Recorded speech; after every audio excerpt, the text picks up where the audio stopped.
Hello there. Today we're going to talk about one of the most requested topics on this channel. We're going to take a look at keybinds and why they're so important, and afterwards we're going to look at some efficient ways to set up your hotbars to make the spells easily accessible to you. First of all, I want to talk about why the default keybinds are so horrible, and why I'm frankly always astonished whenever I see an MMORPG nowadays ship with this kind of setup. Games like 14 have a huge number of abilities that you have to be able to press in quick succession. The default keybinds for 14 are 1 through 0 and control 1 through 0 for the upper hotbar. Not only is this not enough hotbar space to place all of your abilities on, I mean it's not enough for a single job in the game at max level. The keybinds themselves are also completely useless. I encourage you to try and hit Ctrl 0 without looking at your keyboard. You may be able to do it depending on how well you know your keyboard, but now imagine having to press a different button combo every 1.5 seconds and having to do so consistently without messing up.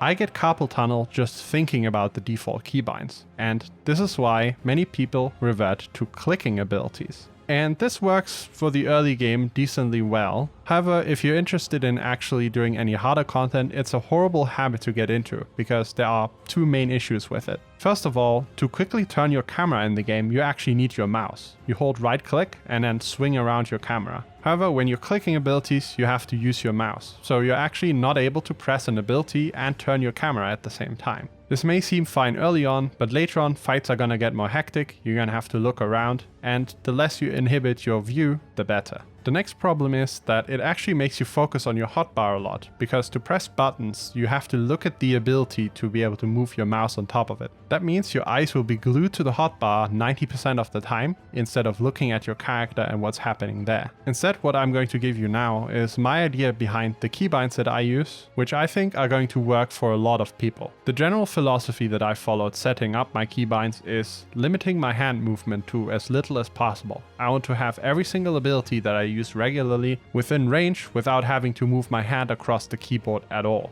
All of the buttons can be pressed while keeping your fingers on WASD to move around. The first 4 buttons that I use are 1 through 4. These are very comfortable to hit even when moving around. The next 2 buttons that I use are actually Q and E. These are prime real estate keybinds because they are so close to W, they are extremely comfortable to hit. The reason why many people don't assign them is because they're bound to strafe by default. What strafe does actually depends on your movement settings. You can find these in character configuration. If they're set to standard, then your character will by default spin around if you press A and D, and move left and right if you press Q and E. And if you're on legacy movement, then there's actually no change at all. So what I've done is I have unbound, move left, move right, and I only use strafe. I tend to switch around between standard and legacy movement sometimes because both of them work fine for me, depending on the content that I'm doing. And this works for me in both movement modes, but give it a try. In any case, I definitely think you should free up Q and E to be used as keybinds instead of movement.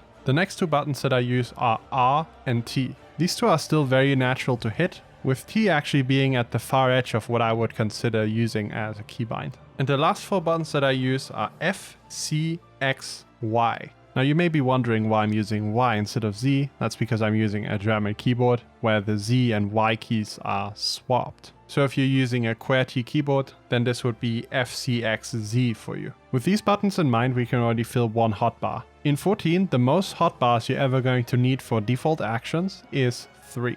36 buttons is more than enough to play every single job. However, you may want an additional 4th hotbar if you use a lot of macros or you want to keybind your consumables as well. To keybind these bars, we're going to use what's called a modifier key. We already saw that earlier in the default keybinds with control. What we're going to do is use shift and control as modifier keys. Shift is a little bit more comfortable to hit for me than control is, and that's why I use shift for my 2nd hotbar and control for my 3rd hotbar. So assign the 2nd hotbar to shift 1, 2, 3, 4 and so on, and the 3rd hotbar to control 1, 2, 3, 4 and so on. And that's going to give you 36 keybinds that you can press without moving your hand. If you're not used to this, this may be extremely awkward at first, but you're going to get muscle memory over time. You're going to be pressing these without thinking about it. I also quickly want to cover 2 alternatives just so you know they exist. In Final Fantasy XIV, you actually have the option of playing on controller. And if you're used to games at all, you may feel like pressing this many buttons on a controller must be awful. but I would actually say Final Fantasy XIV has such a good system that playing on controller is going to be more comfortable for a lot of people than playing on mouse and keyboard. The way Final Fantasy XIV has solved this issue is not just good,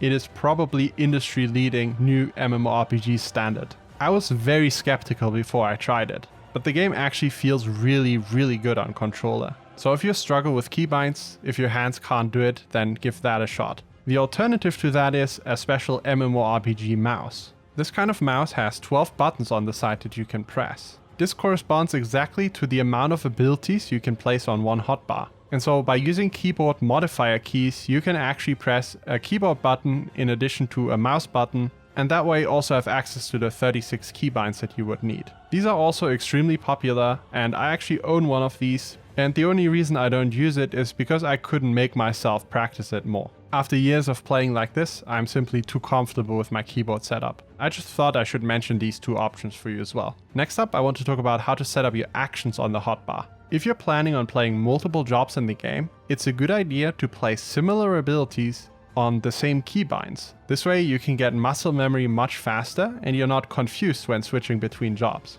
I've leveled every single job, so I'm going to provide a screenshot of every one of these jobs' hotbar layouts in the video description. And I also quickly want to talk about why I set it up in the way that I did. The abilities that end up on the first hotbar are very often single target combos, as well as abilities that I simply use a lot or that I have to use very quickly, intuitively.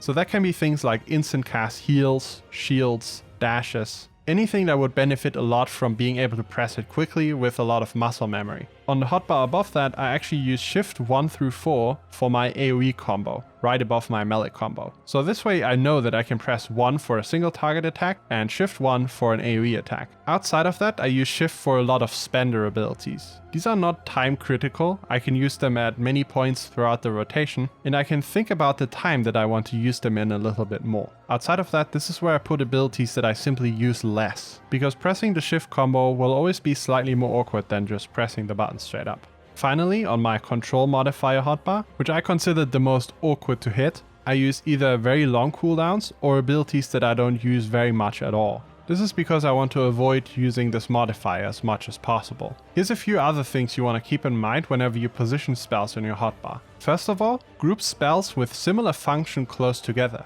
The best example for this is tank damage mitigation. You want to place these ideally right next to each other. This is so you can see what options you have available at a glance. Right now I can look at my hotbar and see what mitigation I have available within just a moment. You can also follow the same philosophy on healers, where for example on White Mage I use the two different shields that I have, Divine Benison and Aqua Veil, which are not identical in what they do, but they do serve a similar function. And similarly there are damage dealers who have a single target spell and an AoE version of that. For example, Summoner has Fester and Pain Flare, which essentially do the same thing, using the same resource, but one is single target and the other one is AoE, and I place them right next to each other. Across different jobs, similar abilities should be placed on the same buttons, and that begins with the role actions. If you go through the different hotbars, my role actions across one role are identical. This is important because when you get really used to pressing a button on a certain spot and suddenly it's not there anymore, you're going to get all confused. And this is going to destroy your muscle memory that you're really trying to get. But also it doesn't stop at role actions. For example, I have a default button for damage buffs, which is T.